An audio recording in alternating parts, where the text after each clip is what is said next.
दोस्तों, क्या आप जानते हैं कि गहरे पानी में हमारा खून हरा क्यों दिखता है, या फिर ये कि हवाई जहाज में यात्रा के दौरान मोबाइल फोन्स को बंद क्यों करना पड़ता है। अच्छा, आपने पक्षियों के घोंसले तो देखे होंगे। क्या आप जानते हैं कि ये हमेशा साफ और गंदगी रहित कैसे रहते हैं? अगर नहीं जानते इन सवालों के जवाब और आपके भी मन में भरी है उत्सुकता इस दुनिया को बेहतर जानने की, तो कहीं मत जाइएगा अगले कुछ मिनटों के लिए। चाय कॉफी हाथ में लेकर ठूस लीजिए अपने नाजुक कानों में उन हेडफोन्स को, क्योंकि इनक्रेडिबल और इंटरेस्टिंग फैक्ट्स की बारिश होने वाली है शुरू। बिना एक भी पल और गवाए शुरू करते हैं आज का ये फैक्टिफाइंग सफर। Factified, facts on your face. Fact number 1। दोस्तों, आपने आपके घर में या फिर आसपास किसी न किसी पक्षी को रहते हुए जरूर देखा होगा, और आप ये भी जानते होंगे कि जहाँ भी ये बर्ड्स अपना डेरा डालते हैं वहाँ बीट के अनगिनत निशान छोड़ देते हैं। लेकिन क्या आपने कभी गौर किया है कि इनके घोंसलों में ऐसी गंदगी देखने को नहीं मिलती, तब भी नहीं जब ये अपने चूजों की परवरिश कर रहे होते हैं। तो अब सवाल ये उठता है कि ये पक्षी अपने घोंसलों को इतना साफ रखते कैसे हैं? ये चूजे जब खाते इतना है तो निकालते कितना होंगे, और वो सब जाता किधर होगा? दरअसल दोस्तों, आपको जानकर हैरानी होगी कि इनकी गंदगी इनके घोंसलों में नहीं फैलती, क्योंकि ये सीधा अपने पेरेंट्स के मुंह में पॉटी करते हैं। जी हाँ, देखने में घिनौनी लेकिन कुदरत की एक नायाब वेस्ट मैनेजमेंट तकनीक। तो होता क्या है कि इन चूजों में कुदरती तौर पर बेबी बर्ड डायपर्स होते हैं, जिन्हें फीकल सैक्स कहते हैं। इन चूजों की सारी गंदगी इधर उधर फैलने की बजाय इन फीकल सैक्स में एक कैप्सूल की तरह पैक होकर बाहर निकलती है, जिन्हें इनके पेरेंट्स या तो कुछ दूरी पर जाकर फेंक देते हैं या फिर खा लेते हैं। और दोस्तों, इन फीकल सैक्स को खाने के पीछे भी साइंस है। चूंकि इन चूजों का डाइजेस्टिव सिस्टम इतना विकसित नहीं हुआ होता, इसीलिए ये अपनी खुराक का एक बड़ा हिस्सा पचा नहीं पाते। इन्हीं वाइटल न्यूट्रिएंट्स को वेस्ट होने से बचाने के लिए ये एडल्ट बर्ड्स अपने ही बच्चों के पूप को खा जाते हैं और इस तरह अपने घोंसले की साफ सफाई बरकरार भी रखते हैं। तो था ना कुछ नया? अगर हाँ, तो इस वीडियो को पहले ही लाइक कर दो। Fact number 2। दोस्तों, क्या आपने कभी हवाई यात्रा की है? आपका पहला अनुभव कैसा था? नीचे कमेंट में मुझे बताएं। खैर, अगर आप प्लेन में चढ़े हैं तो जानते होंगे कि फ्लाइट टेक ऑफ से पहले सबके फोन्स को बंद करने या फिर एयरप्लेन मोड में डालने की हिदायत दी जाती है। लेकिन क्या आप जानते हैं कि हवाई जहाज में मोबाइल का इस्तेमाल क्यों नहीं करने देते? क्या मोबाइल यूज करने से एरोप्लेन क्रैश भी हो सकता है? नहीं दोस्तों, ऐसा भी नहीं है कि इधर आपने फोन उठाया और उधर आपका प्लेन क्रैश हो गया। लेकिन खास तौर पर टेक ऑफ और लैंडिंग के वक्त फोन इस्तेमाल नहीं करने चाहिए, क्योंकि हमारे स्मार्टफोन्स कम्युनिकेशन के लिए उन्हीं रेडियो वेव्स का इस्तेमाल करते हैं जिनका इस्तेमाल हवाई जहाज के पायलट्स कम्युनिकेट करने के लिए करते हैं। फोन कनेक्शन ऑन छोड़ने से प्लेन के पायलट्स के कनेक्शन में इंटरफेरेंस पैदा होती है, जिससे प्लेन के संचालन में दिक्कत आ सकती है। दोस्तों, शायद आप ना जानते हो कि जहाज अपनी यात्रा के दौरान लगातार किसी न किसी एयर ट्रैफिक कंट्रोल टावर से जुड़ा रहता है, और आपके स्मार्टफोन के सिग्नल से अगर हवाई जहाज के रेडियो सिग्नल में कोई रुकावट आ जाए तो पायलट और कंट्रोल टावर के बीच कम्युनिकेशन में आवाज की खराबी आ सकती है। और खास तौर पर जब प्लेन टेक ऑफ या फिर लैंड हो रहा होता है, उस दौरान पायलट और कंट्रोल टावर के बीच एक सेकंड का भी मिसकम्युनिकेशन बड़े हादसे का कारण बन सकता है। तो इसी वजह से फ्लाइट के टेक ऑफ और लैंडिंग के दौरान फोन को फ्लाइट मोड में रखने के लिए कहा जाता है, जिसमें आप किसी को कॉल या मैसेज तो नहीं कर सकते, लेकिन फोन का कैमरा और म्यूजिक प्लेयर जैसी चीजें चला सकते हैं। तो क्या समझे? Fact number 3। दोस्तों, क्या आप जानते हैं कि पानी के 30 फीट नीचे जाने पर हमें अपना खून लाल नहीं हरा दिखने लग जाता है? लेकिन ये कोई मैजिक नहीं है। तो क्या है इसके पीछे की साइंस? आइए मिलकर जानते हैं। तो दोस्तों, होता क्या है कि खून तो लाल ही रहता है, लेकिन जैसे जैसे पानी की गहराई बढ़ती जाती है, लाइट की क्वांटिटी घटती जाती है। अब चूंकि सूर्य से निकलने वाली व्हाइट लाइट स्पेक्ट्रम के 7 रंगों से मिलकर बनती है, और ये सातों रंग अलग अलग स्पीड पर ट्रेवल करते हैं। इसीलिए जैसे जैसे हम पानी में गहरे उतरते जाते हैं, ये 7 रंग भी फिल्टर होते जाते हैं। और चूंकि रेड कलर की स्पीड सबसे कम होती है, इसीलिए ये सबसे पहले पीछे छूट जाता है। अब चूंकि इस गहरे पॉइंट पे रेड कलर है ही नहीं, तो हमें कुछ भी रेड नहीं दिखेगा, बल्कि हमें हमारा खून उसमें मौजूद ग्रीन पिगमेंट्स की वजह से हरा दिखने लग जाता है, जो अदरवाइज हीमोग्लोबिन के चलते हमें लाल ही दिखता। उम्मीद है कुछ कुछ समझ में आया होगा। Fact number 4। दोस्तों, फैक्टिफाइड के रेगुलर्स जानते हैं कि कैप्चा या रिकैप्चा का काम ह्यूमंस और बॉट्स को डिस्टिंग्विश करना होता है। लेकिन अब आपने देखा होगा कि वेबसाइट्स पर पहले की तरह रैंडम मैथ प्रॉब्लम्स और टेढ़े मेढ़े वर्ड सॉल्व करने को नहीं मिलते, बल्कि सिर्फ एक चेक बॉक्स होता है जिस पर लिखा होता है I am not a robot. ऐसे कैप्चा में आपको सिर्फ स्क्वायर बॉक्स में टिक करना होता है और टिक ग्रीन होते ही वेबसाइट खुल जाती है। लेकिन दोस्तों, क्या आप जानते हैं कि सिर्फ इस बॉक्स में टिक लगाने से गूगल को यह पता कैसे चल जाता है कि आप एक रियल ह्यूमन हो, कोई प्रोग्राम या फिर बॉट नहीं। तो असल में होता क्या है दोस्तों कि जब आप उस बॉक्स पर टिक करते हैं तब आपके कंप्यूटर का आईपी एड्रेस, कंट्री का लोकेशन, सिटी की लोकेशन, जब आपने टिक किया तब आपने कर्सर का मूवमेंट कैसे किया था, आप उस पेज पर कितने टाइम से हैं, आपने कितनी बार पेज स्क्रॉल किया, ये सारी इंफॉर्मेशन गूगल के पास जाती है और गूगल मशीन लर्निंग से ये पता लगाता है कि ये बिहेवियर किसी ह्यूमन का है या फिर किसी रोबोट का। दोस्तों, अगर गूगल को इस बिहेवियर में एक बॉट का पैटर्न दिखता है तो गूगल उस आईपी को ब्लॉक भी कर देता है। Fact number 5।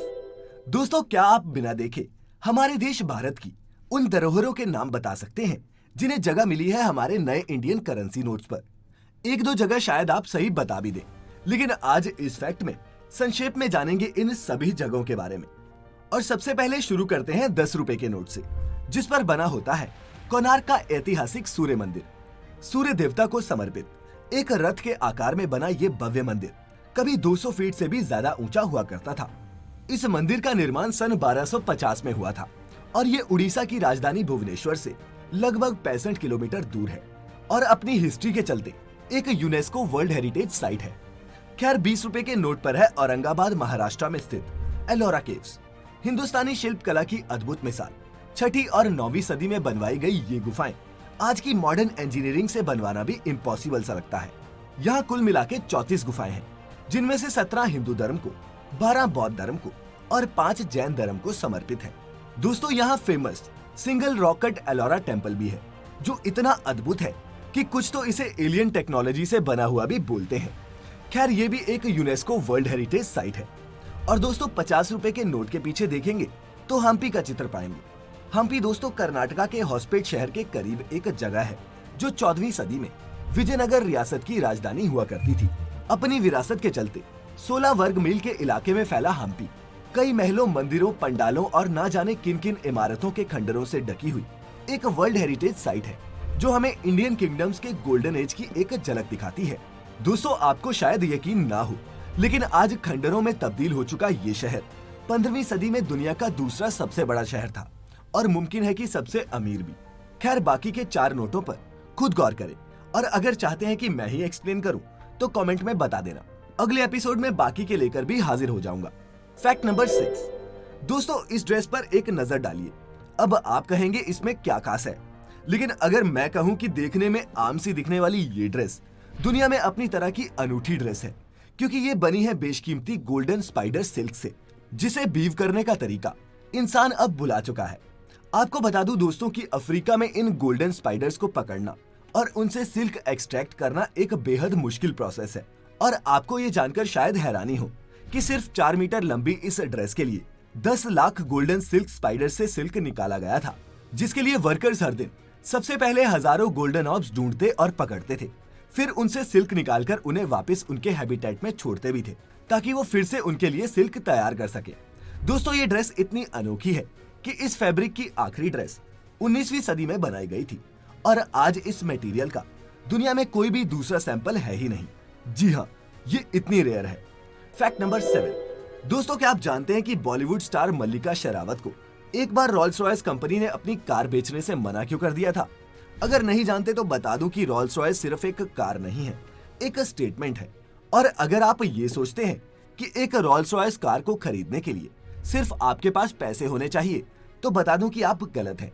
दरअसल रॉल्स रॉयस खरीदने से पहले बायर को एक प्रोसेस से होकर गुजरना पड़ता है, जो डिसाइड करता है कि वो शख्स इस कार का मालिक बनने के लिए फिट है या नहीं। इसमें आदमी की पूरी प्रोफाइल, हिस्ट्री, ब्रांड वैल्यू वगैरह का एनालिसिस किया जाता है और उन्हीं को ये बेची जाती है जो इस नायाब गाड़ी को मेंटेन कर सके। और यही कारण था दोस्तों कि रॉल्स रॉयस ने मल्लिका शेरावत को सॉरी कह दिया। Fact number 8। दोस्तों, एक छिपकली है जिसका नाम है जीसस क्राइस्ट लिजर्ड, लेकिन इसका ऐसा नाम क्यों है, इस क्लिप को देखकर आपको अंदाजा हो जाएगा। जी हाँ, ये पानी पर चल सकती है।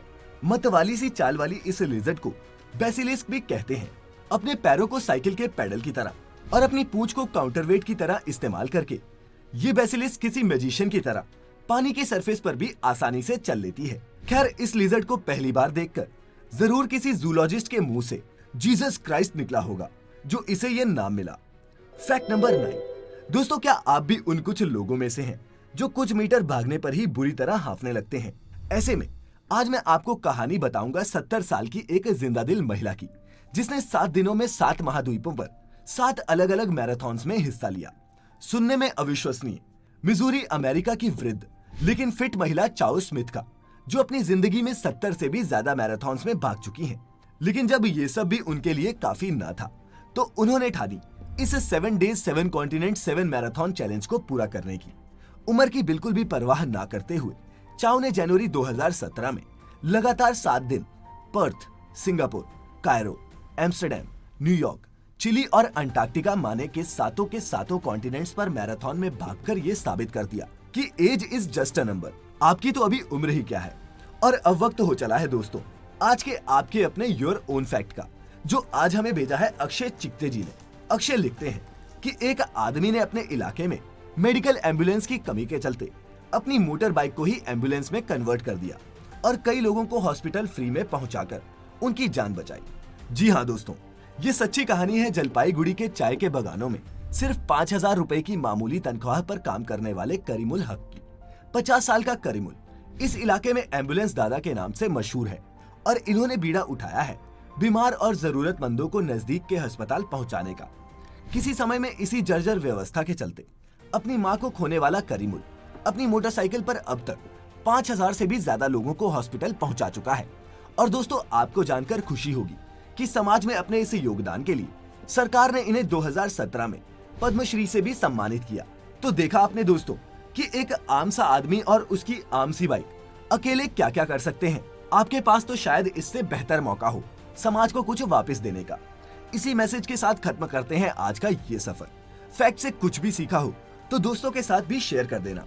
मिलेंगे अब नेक्स्ट वीक नेक्स्ट एपिसोड में। तब तक के लिए खुश रहें, खुश रखें और वीडियो अंत तक देखने के लिए आप सभी का तहे दिल से बहुत बहुत शुक्रिया।